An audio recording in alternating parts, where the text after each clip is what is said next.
അസ്സലാമു അലൈക്കും. ഞാൻ മൊയ്തീൻ ഷാ. ബഹുമാനി, നിങ്ങൾക്കെല്ലാവർക്കും എൻ്റെ വിനീതമായ നമസ്കാരം.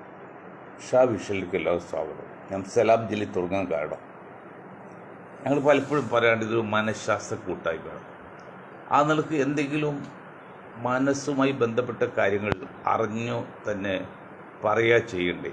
അങ്ങനെ പറയുന്ന കൂട്ടത്തിൽ ക്ഷമാപൂർവം പറയാണ്, പടച്ചോനെ എല്ലാം അറിയുന്നത് നീയാണ്, തെറ്റിന് ക്ഷമിക്കണം. അഹങ്കാരം കൊണ്ടല്ല, സംശയം മാത്രമാണ്. കാര്യം ഹാജിയാണ്, മൊയ്തീൻ ഷാണ്, 2 ഹജ്ജിലൊക്കെ പോയിട്ടുണ്ട്. ഇതിനൊക്കെ പഴയ തൊപ്പിയൊക്കെ വെച്ചു, തഴമ്പ് കാണില്ല, നമസ്കാര തഴമ്പ് നെറ്റിയിൽ കാണുന്നില്ല. അങ്ങനെ ചില ദൃഷ്ടിയിൽ ചന്തയുണ്ട്, മനസ്സിലുണ്ട്. അത് നിങ്ങൾക്ക് മനസ്സിലാക്കേണ്ടത്. എന്നുവെച്ചാൽ നമ്മൾ അല്പം മനഃശാസ്ത്രം അറിയുന്ന വിദ്യാർത്ഥിയാണ്. അതേക്കുറിച്ച് 2 വാക്ക് പറഞ്ഞ് നമുക്ക് വിഷയത്തിൽ കിടക്കാം. ഒന്ന്,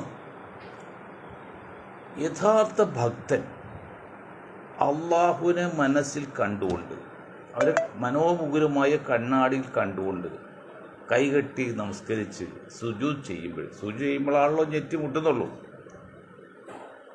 എത്ര ഭയവിഹ്വലമായിട്ട് വലിയ സ്നേഹത്തോടു കൂടിയാണ് സുജൂദിലേക്ക് ഞെറ്റി മുട്ടിക്കറിയോ. വെണ്ണയിൽ നൂല് വലിക്കും പോലെ വളരെ സാവധാനത്തിൽ ഞെറ്റി മുട്ടിക്കുള്ളൂ. അതുപോലെ എടുക്കാവൂ. ഇത് ഒന്ന് അങ്ങോട്ടും ഒരു വര വരക്കും, ഇങ്ങോട്ടും വര വരക്കുന്ന ചില ആൾക്കാരുണ്ടെന്ന് പറഞ്ഞ് ഞാനൊന്നും പറയുന്നില്ല. അങ്ങനെ നമസ്കരിക്കുന്ന ആൾ 100 വർഷം നമസ്കരിച്ചാലും താഴ്മുണ്ടാവില്ല.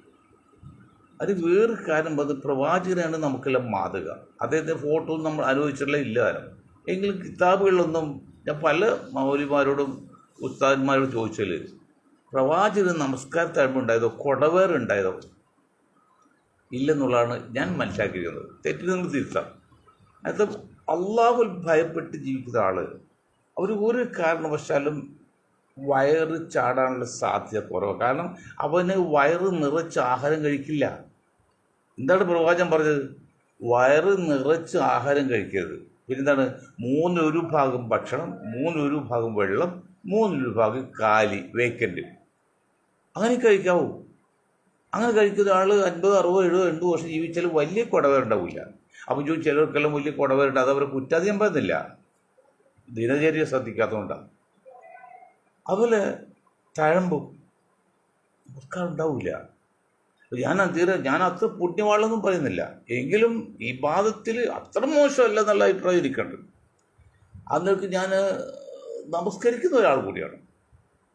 ഇപ്പോൾ കുറേ കാലമായിട്ട് ഇരിക്കുകയാണ്. ഞെറ്റിമുട്ടി അല്ലെങ്കിൽ ഞെറ്റിമുട്ടിയും ഹജ്ജിൻ്റെ വേളയിലേക്ക് 100 കുത്ത്. ഞാനിപ്പോൾ ഒന്ന് ഹജ്ജ് കഴിഞ്ഞ് ആദ്യം ഹജ്ജ് കഴിഞ്ഞിട്ട് 30-50 വർഷം കഴിഞ്ഞിട്ട് പറയാണ്, ഞാൻ ഇരുന്ന് 100 റക്കായത്തൊക്കെ നമസ്കരിച്ചിട്ട് കാബത്തിൻ്റെ അള്ളാഹു അതിൻ്റെ അനുഗ്രഹം തേടി പ്രാർത്ഥിക്കണം.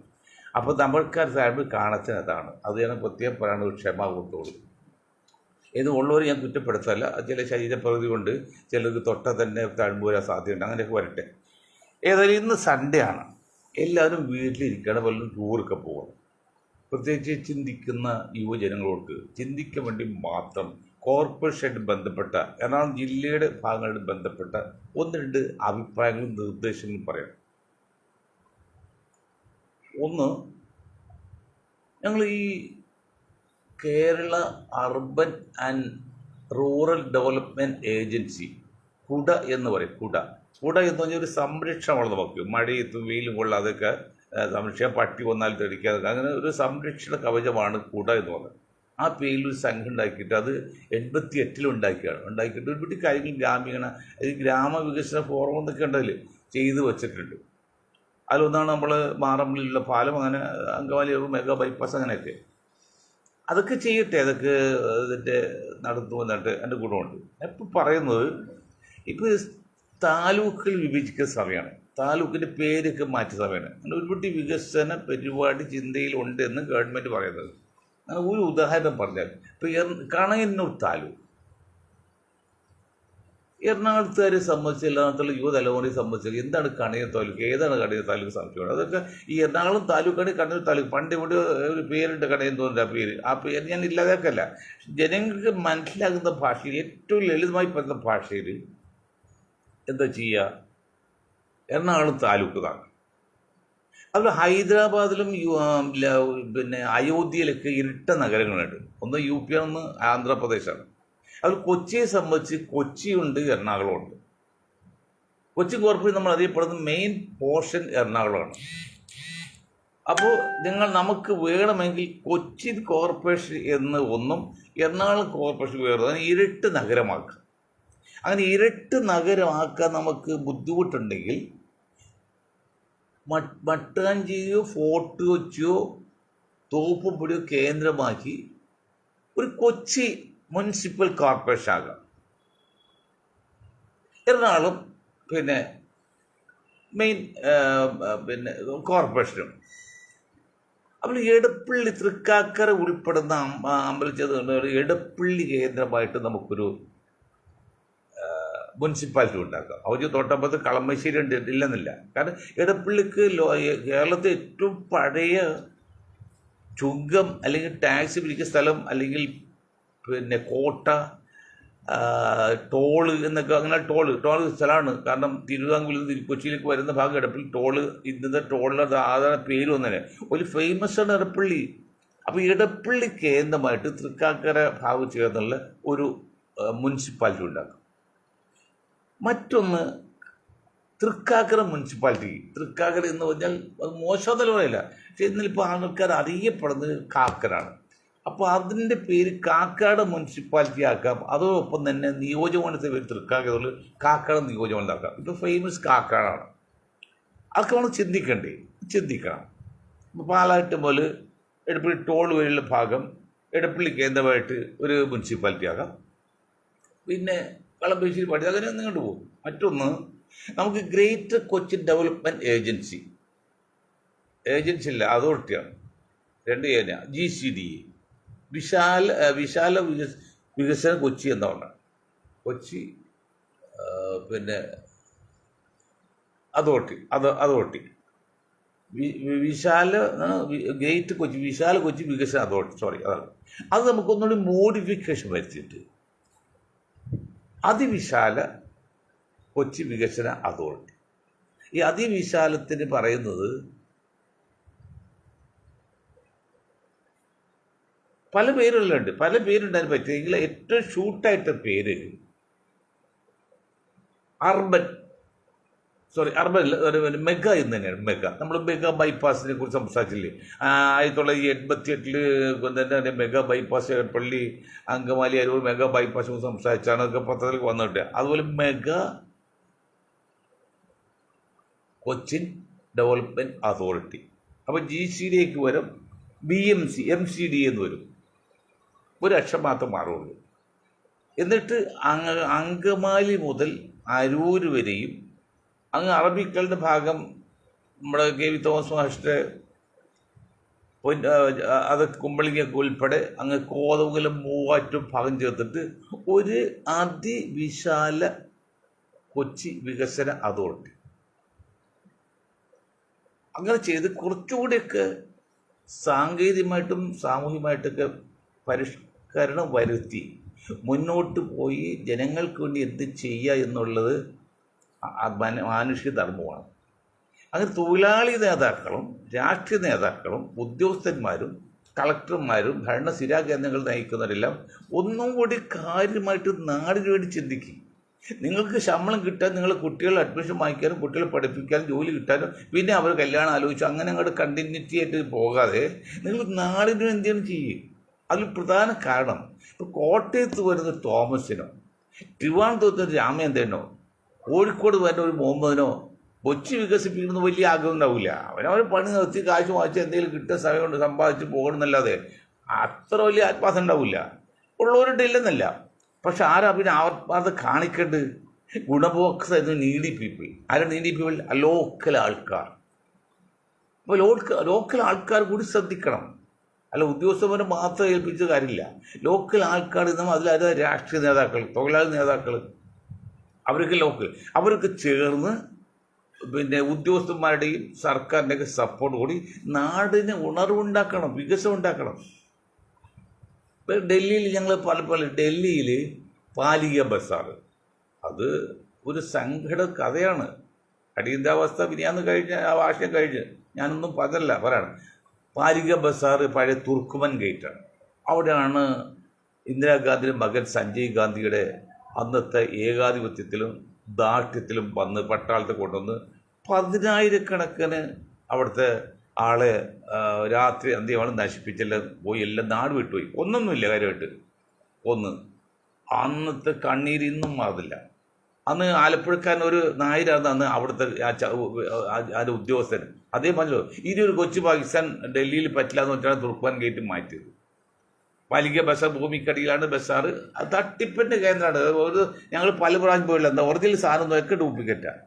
ആ കണ്ണീര് പാടില്ല. അപ്പം അതുപോലെ ഞങ്ങൾക്ക് ഒരു 10 വർഷം മുമ്പ് പറഞ്ഞു കലൂർ കേന്ദ്രമായിട്ട്. കലൂർ ഇപ്പോൾ എന്താണ്, നമ്മുടെ മാർക്കറ്റ് ഉണ്ട്, അറവുശാലയുണ്ട്, മറ്റേ ബസ് സ്റ്റാൻഡ്, അങ്ങനെ ഇങ്ങനെയൊക്കെ ചേർത്തിട്ട് ആ ഒരു ലൊക്കേഷൻ എടുത്താൽ ഒരു 100 നില ബിൽഡിംഗ് പോട്ടെ, 50 നില ബിൽഡിംഗ് പണിയുകയും ബേസ്മെൻറ്റിൽ ഇതുപോലെ കടൽ എന്താണ് ഭൂഗർഭ അതായത് പാലിക ബസാർ പോലെ ഭൂഗർഭ മാർക്കറ്റും സർക്കാരിൻ്റെ എറണാകുളം ജില്ലയിലെ എല്ലാ ഓഫീസുകളും ഈ 50 നില കെട്ടം തുടങ്ങിയിട്ട് അങ്ങോട്ട് വരുത്താം. ഇപ്പം സർക്കാർ എത്ര കോടി രൂപയുടെ വാടക മാസം എറണാകുളം ജില്ല തന്നെ എടുക്കുക. എറണാകുളം ജില്ലയിൽ വാടകയ്ക്ക് വേണ്ടി എത്ര കോടി രൂപ കൊടുക്കുന്നുണ്ട്. അതെല്ലാം ലാഭം കിട്ടില്ല സർക്കാർ പണിതാൽ. അങ്ങനെ പണി ഒരു 51 നില കെട്ടിടത്തിൽ പണിയാം. അത് മുകളിൽ എലിപ്പാടൊക്കെ ഇട്ട് സംവിധാനമൊക്കെ ഉണ്ടാക്കാം. അങ്ങനെ എന്തെങ്കിലും ഇത് എന്ത് ചെയ്യും? ഇപ്പോൾ കച്ചേരിപ്പടി 2 ബിൽഡിംഗ്, 2 സ്ഥലം. ഒന്ന് അച്ഛന്മാരുടെ സ്ഥലമാണ്, മറ്റൊന്ന് 2 അച്ഛന്മാരെ പള്ളിയുടെ സ്ഥലമാണ്. ബാക്കി 2 സ്ഥലം സർക്കാരിൻ്റെ. ഒന്ന് ആയുർവേദ ആശുപത്രി ഇരിക്കുന്നത്, മറ്റൊന്ന് എക്സസൈസ് ഇരിക്കുന്നത്. 2 കണ്ണാശാണ്. അവിടെ കൊണ്ട് 3-4 കിലോ കെട്ടം പഠിച്ച് അത് അവസാനിപ്പിച്ച് കാട് പിടിച്ച് ഒക്കെ ഒത്തിരി. പക്ഷേ അവിടെയുള്ള ഏതാണ്ട് 1 ഏക്കറിൽ കൂടുതൽ സ്ഥലമുണ്ട്. അവിടെ വീണെങ്കിൽ ഒരു 19 അല്ലെങ്കിൽ 40 നില കെട്ടം പണിത് വിപുലമായൊരു പദ്ധതിയൊക്കെ ആയിരുന്നു. മോസ്റ്റ് മോഡേണായിട്ട് ദീർഘമായിട്ട് ഒരു 100 വർഷത്തേക്ക്. ഞങ്ങൾക്ക് പറയുന്നതെല്ലാം 100 വർഷം കണക്കാക്കിയാണ്. നമ്മളുണ്ടാവില്ല. എന്തുപറ്റി? You want to continue podcast? ഈ കണ്ടിന്യൂ ഒക്കെ പോരെ മോളെ. അതായത് നമ്മളുണ്ടാവില്ല, നമ്മളുണ്ടാകാൻ വേണ്ടിയില്ല. അപ്പം ചിന്തിക്കുമ്പോൾ തീർച്ചയായും ചിന്തിക്കാമല്ലോ. അങ്ങനെ ചിന്തിക്കാതെ അവിടെ കൊണ്ട് 4-5 നില കെട്ടം പണിത് അവിടെ തീർച്ചയൊന്നും ചെയ്യാൻ പറ്റില്ല. അവർ കലൂർ അങ്ങനെ നമ്മൾ 100 വർഷത്തേക്ക് കണ്ടുകൊണ്ട് ഞാൻ പറഞ്ഞ പഞ്ചവത്സരം പദ്ധതികൾ നെഹ്റുവിൻ്റെ കാലത്ത് തുടങ്ങി, കോൺഗ്രസിൻ്റെ കാലത്ത് തുടങ്ങി. കുറ്റം പറയാൻ പറ്റില്ല, അതൊന്നും ഇല്ലാത്ത അവസ്ഥയിൽ 5 വർഷം. ഇപ്പോൾ അത് മാറ്റിയത് പിന്നീട് ഗോൾഡൻ ഇയർ ആകണം, 50 വർഷം പദ്ധതി ആക്കണം. 50 വർഷത്തിൽ മുന്നിൽ കണ്ടുകൊണ്ട് പദ്ധതി പ്ലാൻ ചെയ്യാൻ. നിങ്ങൾ ചൈന, ഞാൻ കുറ്റപ്പെട്ട ചൈനയും ഇന്ത്യയും ആലോചിച്ച് നോക്കി. ചൈനക്കാൾക്ക് എത്ര സൗകര്യമുള്ളതാണ് നമ്മുടെ ഇന്ത്യ. പക്ഷേ ഇന്ത്യ എവിടെ കിടക്കുന്നു, ചൈന എവിടെ കിടക്കുന്നു? ഞാൻ ചൈനയെ പുകഴ്ത്തി പറയില്ല, കാരണം നമ്മുടെ കാക്കക്കും തൻകുഞ്ഞി പൊൻകുഞ്ഞാണ്ട് നമ്മുടെ നാടാണ് ലോകത്തിൽ ഏറ്റവും നല്ലതെന്ന് വിചാരിക്കുന്നത്. നമ്മൾ അങ്ങനെയാണ് വിചാരിക്കുക ചെയ്യണം. താരത്തിയല്ലേ ഇതിൽ ചൈന കണ്ടുപിടിക്കുക. എന്താ അവിടെ കാണിച്ചിരിക്കുന്നത്? നമ്മളിപ്പോഴും 3-4 G അവിടെ 12-15 G ആയതാണ് ഇതിൻ്റെ.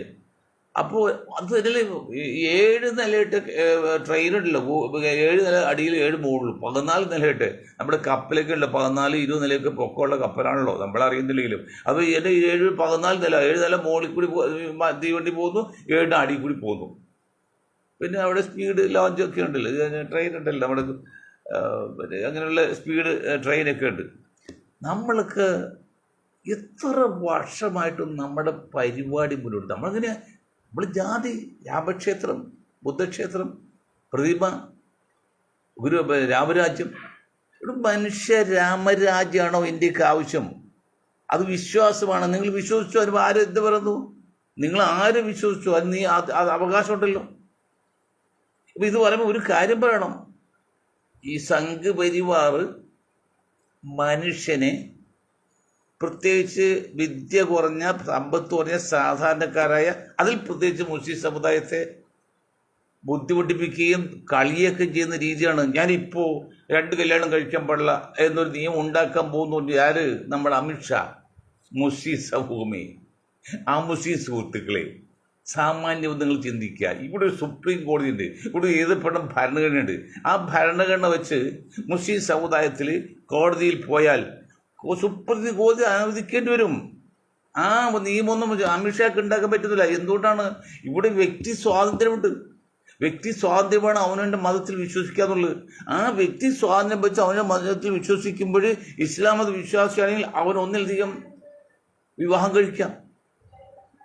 നിങ്ങൾ പറയും ഒന്നിന് വിവാഹം കഴിക്കാൻ പാടുള്ള കുട്ടികളുണ്ടാകുന്നു. രണ്ട് മൂന്ന് കാര്യം കൊണ്ട് സംസാര വിഷയമാണ്. ഒന്ന്, ഒരാൾ രണ്ട് കല്യാണം കഴിച്ച കുട്ടികൾ കൂടുമോ? കാരണം ഇപ്പം ഞാൻ രണ്ട് കല്യാണം കഴിച്ചു, ഞാൻ കഴിച്ചില്ലെങ്കിൽ ആ പെണ്ണ് വേറെ കഴിക്കില്ലേ, അപ്പോഴും കുട്ടികളുണ്ടാവില്ലേ? എന്തൊരു മണ്ടത്തര സംഘപരിവാർ നോക്കി. അങ്ങനെ ആശയം കൊണ്ടും ആദർശം കൊണ്ടുമാണ് സംഘപരിവാർ എതിർക്കേണ്ടത്. അല്ലാതെ തല്ലുണ്ടാക്കിയും കൊല്ലുണ്ടാക്കിയും ബഹളം ഉണ്ടാക്കല്ല. ആദർശപരമായിട്ടും ആശയപരമായിട്ടും എതിർക്കണം. കാരണം ഒറ്റ ആശയം സംഘപരിവാറിനോട് ചോദിക്കുകയാണ്, ഒരു മുസ്ലിം രണ്ട് കല്യാണം കഴിച്ചൊരു മക്കൾ കൂടുമോ? കാരണം അവൻ കല്യാണം കഴിച്ചില്ല, അവളെ വേറൊരുത്ത കല്യാണം കഴിക്കും, അപ്പോഴോട് മക്കളാവൂലേ? അത് രണ്ട് വിവാഹം. എന്തുകൊണ്ടാണ് രണ്ട് വിവാഹം എന്ന് പറയുന്നറിയോ? നിങ്ങൾ ആലോചിച്ച് നോക്കിയേ. സംഘപരിവാറിൻ്റെ എൻ്റെ സുഹൃത്തുക്കളെ, ഞാൻ സുഹൃത്തായിട്ട് സംഘപരിവാറിന് അല്ല, എനിക്ക് ആരുടെ സ്വന്തം വിരോധമില്ല. സുഹൃത്തുക്കളെ നിങ്ങൾ ആലോചിച്ച് നോക്കി. ഇന്ന് ഇവിടെ എറണാകുളത്തോ ആലപ്പുഴ കണ്ട് ഒരു കൊച്ച് കുണ്ടന്നൂരെ കണ്ടിട്ട് പ്രസവിച്ചിട്ട് മണിക്കൂറായി കുഞ്ഞാൻ റോട്ടിൽ കിടത്തി. മണിക്കൂറായിട്ടുള്ളൂ. 3 മണിക്ക് സമയത്ത് ആരും വഴിയാത്ത കണ്ടുപിടിച്ച് പോലീസ് എടുത്ത് കൊണ്ടുവരില്ലേ. ഇന്നത്തെ കാര്യം പറഞ്ഞു, നാളത്തെ കഴിഞ്ഞാൽ ഇന്നലത്തെ അല്ല ഇന്നത്തെ കാര്യം. അങ്ങനെ എത്ര സംഭവങ്ങൾ. എന്തുകൊണ്ട് കാരണം ഉണ്ടാകും? സ്ത്രീകൾക്ക് സ്വാതന്ത്ര്യം കൊടുക്കാൻ പറഞ്ഞു. സ്ത്രീകൾക്ക് സ്വാതന്ത്ര്യം കൊടുക്കുന്ന കാര്യത്തിൽ മുസ്ലിം സമുദായത്തിന് എതിരില്ല. ചില മൊയ്ലിയാക്കന്മാർ സ്റ്റേജിൽ മുസ്ലിം കഴിവിനെ കുറിച്ച് കുറ്റപ്പെടുത്തുന്നെന്ന് പറഞ്ഞിട്ടുണ്ട്. അതൊക്കെ ചില പ്രത്യേക സാഹചര്യത്തിൽ മാത്രമാണ്. അത് ശരിയൊന്നുമില്ല. പക്ഷെ സ്വാതന്ത്ര്യം കൊടുക്കാം, പക്ഷെ അതിന് ലിമിറ്റ് വയ്ക്കണം. ഇതെന്താ നിങ്ങൾ ആലോചിക്കണത്? പെൺകുട്ടികൾക്കും സ്ത്രീകൾക്കും സ്വാതന്ത്ര്യം കൊടുക്കാൻ വേണ്ടി യുവതി ഇപ്പോൾ 10ാം ക്ലാസ്സിലും 8ാം ക്ലാസ്സിൽ പഠിക്കുന്ന ആൺകുട്ടി പെൺകുട്ടി തമ്മിൽ മലയിൽ പോയിട്ട് വൈകിട്ട് വരാണ്. അവർ 2 മാസം കഴിയുമ്പോൾ ഗർഭിണിയായി കുഞ്ഞിനെ പ്രസവിക്കണം. എന്നാൽ ഞാൻ ചോദിക്കുന്നത്, വീട്ടിൽ വളർത്തുന്ന പട്ടിയാണെങ്കിൽ പോലും പട്ടി ഗർഭം ധരിച്ചാൽ നമ്മൾ വീട്ടിലെ പെണ്ണുങ്ങളെങ്കിലും അറിയാം, അമ്മയെങ്കിലും അറിയും. ഇത് സ്വന്തം മകൾ ഗർഭം ധരിച്ച് പ്രസവിക്കുന്ന കാര്യം അറിയില്ല എന്ന് അമ്മ പറഞ്ഞാൽ എങ്ങനെ അത് വിശ്വസിക്കാൻ പറ്റും? ഞാൻ വളരെ വ്യക്തമായിട്ട് ശാസ്ത്രീയമായിട്ട് പറയാണ്. മാസത്തൊരിക്കൽ വീട്ടിലെ പെൺകുട്ടികൾക്ക് മാസമുറ വരുന്നുണ്ടോ നിങ്ങൾ ബോധ്യപ്പെടുത്തണം. അവർ പറഞ്ഞ പോരാ, നിങ്ങൾക്ക് ബോധ്യം വേണം. ഇല്ലെങ്കിൽ 1 മാസം തെറ്റിയാൽ നിങ്ങൾ അന്വേഷിക്കണം, അതിന് വഴി കാണണം. അല്ല കൊന്നുകളയാല വേണ്ടേ? 1 മാസം 2 മാസം കഴിഞ്ഞാൽ വഴിയുണ്ട്. പക്ഷെ 4-5 മാസം കഴിഞ്ഞ് പിന്നെ കളയാൻ പറ്റില്ല. അപ്പോഴാണ് പ്രശ്നമാകുന്നത്. അപ്പോൾ ഞാൻ ഒരു വീട്ടിലെ കുടുംബിനി എന്ന് വന്ന അമ്മ എന്ന് വന്ന മാതാവ് എന്ന് പറയുന്ന ആ സ്ത്രീക്ക് സ്വന്തം മകളുടെ മാസം കുളിമുറ തെറ്റുന്നുണ്ടോ അല്ലെങ്കിൽ ഉണ്ടോ എന്ന് അന്വേഷിക്കേണ്ട ബാധ്യയില്ലേ? അത് മകളുടെ വാക്ക് കേട്ടല്ല, നിങ്ങൾ അന്വേഷിക്കണം. നിങ്ങൾക്ക് ബോധ്യപ്പെടണം. എങ്ങനെ ബോധ്യപ്പെടാൻ പറ്റും? ആ സ്ത്രീയുടെ പ്രവൃത്തി മറ്റു കാര്യങ്ങൾ അറിയില്ല. അത് അല്ലെങ്കിൽ നിങ്ങൾക്കത് സ്നേഹത്തിന് ശ്രദ്ധിക്കുകയും ചെയ്യാം. അത് ചെയ്ത് ഈ നാണൊക്കെ ഉണ്ടാവണോ? അപ്പം ഞാൻ പറഞ്ഞു വരുന്നത്, എന്തിനാണ് ഒന്നിലധികം സ്ത്രീ വിവാഹം കഴിക്കാമെന്നുള്ളത്. ഞാൻ ഫാദർ കളപ്പുരക്കൈ അച്ഛനുണ്ടല്ലോ, അച്ഛനെ കൊണ്ട് ഞങ്ങൾ വലിയൊരു സമ്മേളനം ഉദ്ഘാടിച്ചു. ആ സമ്മേളനം ഉദ്ഘാടനം ചെയ്ത് നമ്മുടെ കമാൽ ഭാഷയായിരുന്നു. കമാൽ ഭാഷയെ കണ്ട് സംസാരിച്ചത് സമ്മതിച്ചപ്പോൾ 2ാമത് പോയി നമ്മൾ അന്വേഷിക്കലൊന്നുമില്ല. നമ്മുടെയൊക്കെ ഒറ്റ ചാർട്ട് ചെയ്താൽ നടത്തിയിരിക്കും, അല്ലെങ്കിൽ മരിച്ചിരിക്കും. ഇപ്പോൾ തലേ ദിവസം പുള്ളി വന്നില്ല. പുള്ളി അയ്യോ ഞാൻ അറിഞ്ഞില്ല എന്നുള്ളത് പറഞ്ഞു. പോയി പെണ്ണൊക്കെ ആരാണ്? രാജാവല്ലോ ആണ്. എന്നെ ദൃഷ്ടി കമാൽ ഭാഷ എൻ്റെ വലിയ ആളൊന്നുമില്ല. കാരണം അദ്ദേഹം ജസ്റ്റിസാണ്. ആ രീതിയിൽ നടക്കട്ടെ.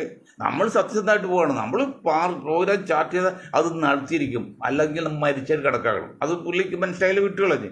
എന്നിട്ട് നമ്മൾ ഈ അച്ഛന് കൊടുന്ന് അത് ഉദ്ഘാടനം. എന്തൊക്കെ ആയിരുന്നു? സുപ്രീം കോടതി വ്യഭിചാരത്തിന് അംഗീകാരം കൊടുത്തു. സ്വന്തം ഇഷ്ടപ്രകാരം ഒരു സ്ത്രീയും പുരുഷനും ബന്ധപ്പെടുന്നത് അനുവദനീയമാണ് സുപ്രീം കോടതി പറഞ്ഞു. ഹാർഷഭാര സംസ്കാരം, സനാതന സംസ്കാരം. ഇവിടെ ചില ഹാർഷഭാരത്തെ കുറ്റം പറഞ്ഞു, ചില സനാതന കുറ്റം. ഞാനത് കുറ്റപ്പെടല്ല. അതിനെല്ലാം 100% അംഗീകരിച്ചുകൊണ്ട് ചോദിക്കുകയാണ്. സനാതന പ്രകാരം ഭർത്താവല്ലാത്ത ഭാര്യയല്ലാത്ത ഏതെങ്കിലും സ്ത്രീയായിട്ട് ബന്ധപ്പെടുന്ന അനുവാദം കൊടുക്കണല്ലോ? ധൈര്യമായിട്ട് സുപ്രീം കോടതി ജസ്റ്റിസുമാരും മറ്റ് ലോയേഴ്സൊക്കെ ധൈര്യമായിട്ട് ഉത്തരം പറയണം. സനാതന സംസ്കാരം, ആകർഷഭാര സംസ്കാരം ഭാര്യയല്ലാത്ത ഏതെങ്കിലും സ്ത്രീയായിട്ട് ലൈംഗിക ബന്ധപ്പെടാൻ പറയുന്നുണ്ടോ? അനുവാദം കൊടുക്കണ്ടോ? ബൈബിൾ കൊടുക്കണ്ടോ? ഖുർആൻ കൊടുക്കുന്നുണ്ടോ? മുസ്ലിം കൊടുക്കണ്ടോ? ഇസ്ലാം കൊടുക്കണ്ടോ? പിന്നെ ക്രിസ്ത്യൻ കൊടുക്കുന്നുണ്ടോ? അങ്ങനെ വരുമ്പോൾ നമ്മൾ വിവാഹം കഴിച്ചു ഒരു സ്ത്രീ ശാരീരിക, അതൊക്കെ റെയർ കേസ്. 100-1 പോലും ഉണ്ടാവുള്ളൂ, അല്ലാതെ 100-10 പോലും ഉണ്ടാവില്ല. റെയർ കേസിൽ ആ സ്ത്രീക്ക് ശാരീരികമായി ബന്ധപ്പെടുന്നത് ഭർത്താവിന് പറ്റില്ല, ചെയ്യാൻ പറ്റില്ല. അവന് തെറ്റ വഴി പോകാനും പറ്റില്ല.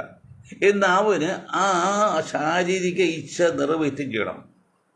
എന്താ ചെയ്യണം? അങ്ങനെ വരുന്ന സന്ദർഭത്തിൽ അവർ വേണമെങ്കിൽ ഹലാൽ അനുവദനീയമായ രീതിയിൽ മറ്റൊരു സ്ത്രീ വിവാഹം കഴിക്കാം.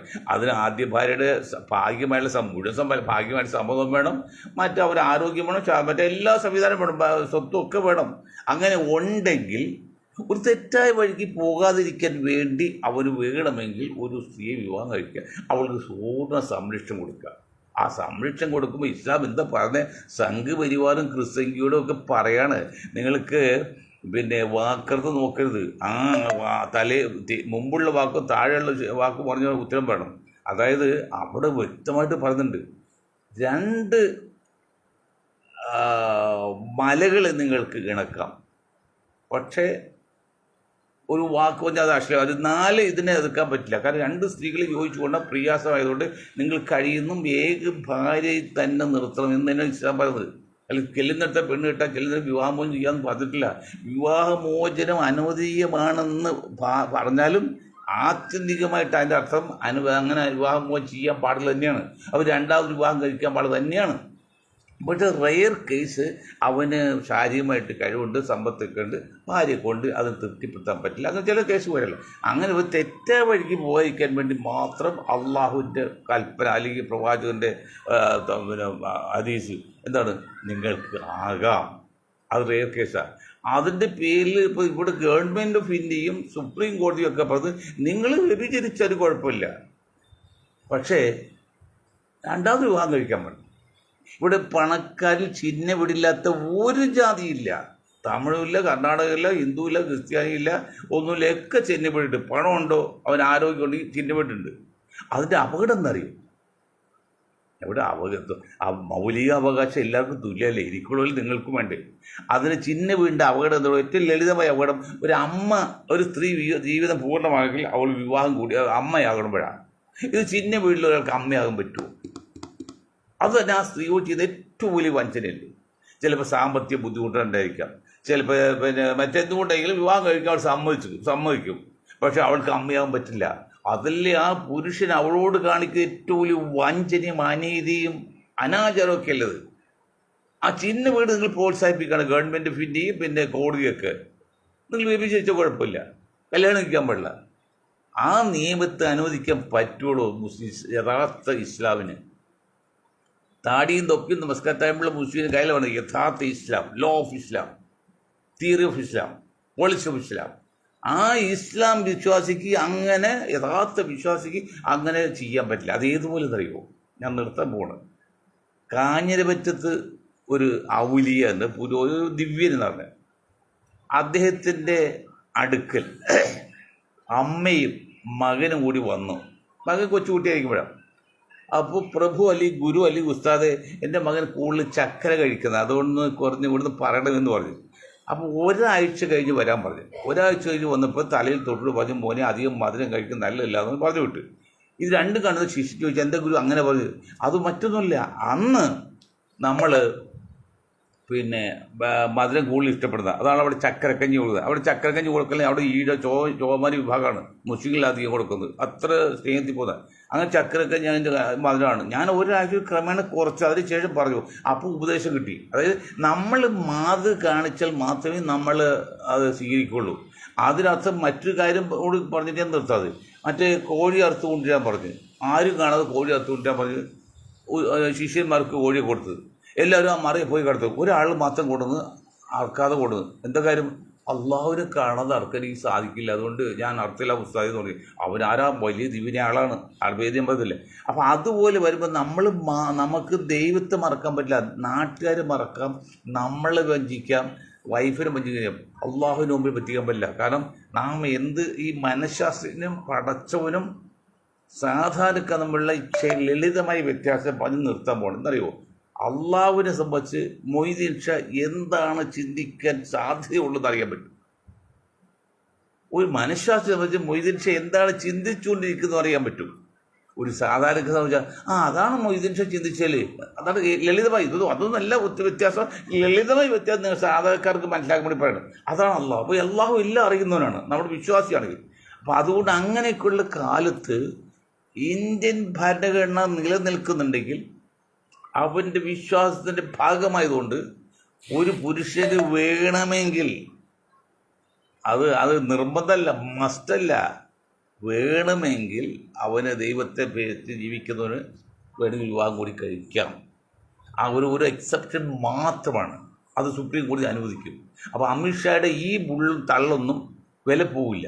അതിൻ്റെ പേരിൽ മുസ്ലിങ്ങൾ ഭീരുക്കളായി അല്ലെങ്കിൽ ഭയന്ന് വേറെ വിപ്ലവം ഉണ്ടാക്കരുത്. നിങ്ങൾ നേരെ സുപ്രീം കോടതി അങ്ങനെ വരട്ടെ, നമുക്ക് പോകാൻ കുഴപ്പമില്ല, അത് വരട്ടെ, അത് നല്ല ലക്ഷ്യം.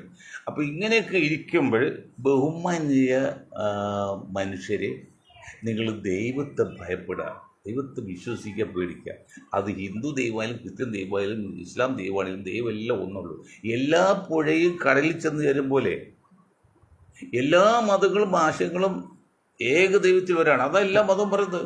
ബൈബിൾ പറയുന്നത് അതിൻ്റെ, ഹിന്ദു മതം പറയുന്നതാണ് ഏക ദൈവത്തിലാണ് വരുന്നത്, ആ ഏക ദൈവമാണ്.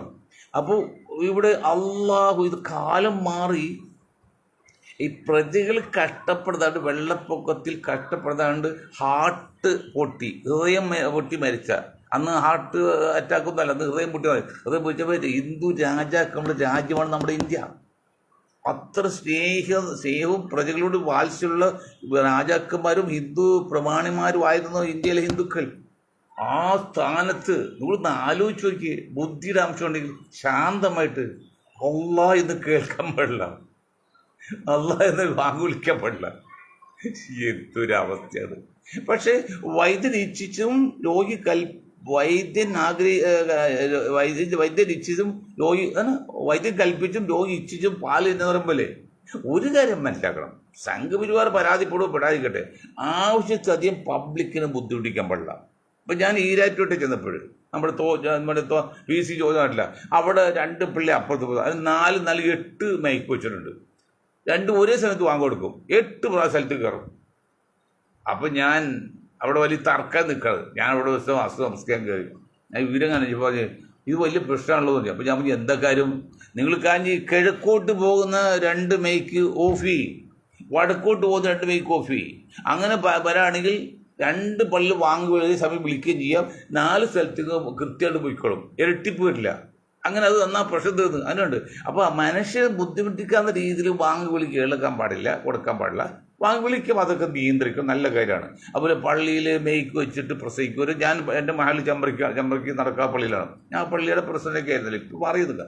അവിടെ പോലെ മുസ്ലിയാർ പ്രസംഗങ്ങൾ കഴിഞ്ഞ ശേഷം എന്തോ സംസാരിച്ചു, അപ്പം പബ്ലിക് പുറത്തേക്കുള്ള മെയ്ക്കാണ്, ഞാനത് ഓഫ് ചെയ്ത്. എന്നറിയോ, മുസ്ലിയാരും അവിടുത്തെ ചില ആൾക്കാർ നമ്മൾ എന്തോ കുടുംബ പ്രശ്നം, ഏത് ഭക്ഷണം കൊടുത്ത ആരും എന്തൊക്കെയാണ്, അത് പബ്ലിക് അറിയിക്കണോ? ഞാൻ അത് നിങ്ങൾ പബ്ലിക് അറിയിക്കണോ? നിങ്ങൾ നിങ്ങൾ തമ്മിൽ അറിഞ്ഞാൽ പോരെ, പള്ളിക്കാർ മാത്രം അറിഞ്ഞാൽ പോരെ എന്ന് പറഞ്ഞാലേ പബ്ലിക്കിന് ബുദ്ധിമുട്ടുണ്ടാക്കാത്ത രീതിയിൽ നിങ്ങളോട്ട് പോയാൽ നിങ്ങളുടെ നിയമാവലി ഇന്ത്യയിൽ സംരക്ഷിക്കപ്പെടും, 100% സുരക്ഷിതമാണെന്ന് പറഞ്ഞുകൊണ്ട് ഇന്നല്ലെങ്കിൽ നാളെ സംഘപരിവാർ നമുക്ക് അനുകൂലമാക്കി പ്രവർത്തിക്കാനുള്ള സാഹചര്യം ഞങ്ങൾ തന്നെ ഉണ്ടാക്കി തരാമെന്നും അതിന് ഓവൽബലമായിട്ടൊരു ഉദാഹരണം പറയാം.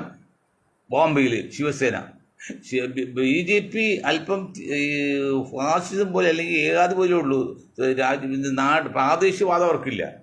ശിവസേനയ്ക്ക് പ്രാദേശികവാദമുണ്ട്, മുസ്ലിങ്ങളെ കണ്ടാൽ കൊല്ലുന്ന കാലമുണ്ടായിരുന്നു ബോംബെയിലൊക്കെ വെച്ച്, അന്ന് ശിവസേന തുടങ്ങിയാൽ. ആ ശിവസേനയാണ് ഇപ്പം മുസ്ലിങ്ങൾക്ക് വേണ്ടി ബോംബെയിൽ വാദിക്കുന്നത്. ആരും തല്ലിക്കൊന്നിട്ടല്ല, ആ സാഹചര്യം ഉണ്ടാക്കിയെടുത്ത് അവർ അനുകൂലം വന്നു. അതുപോലെ RSSും മുസ്ലിങ്ങൾക്ക് വേണ്ടി വാദിക്കുന്ന കാലം അതിവിദൂരമല്ല എന്നും അതിനുവേണ്ടി ഞങ്ങൾ ഇപ്പോഴേ കരുക്കൾ നീക്കുന്നതും ആ കരുക്കൾ നീക്കുന്നതിൽ അവർ സന്തോഷമായിട്ട് അതിൽ സഹകരിക്കുന്നുള്ള വിശ്വാസത്തോടെ ഞാൻ വാക്കുകൾ നിർത്താൻ നിങ്ങൾക്ക് ഒരായി നന്ദി ചെയ്യുന്നു.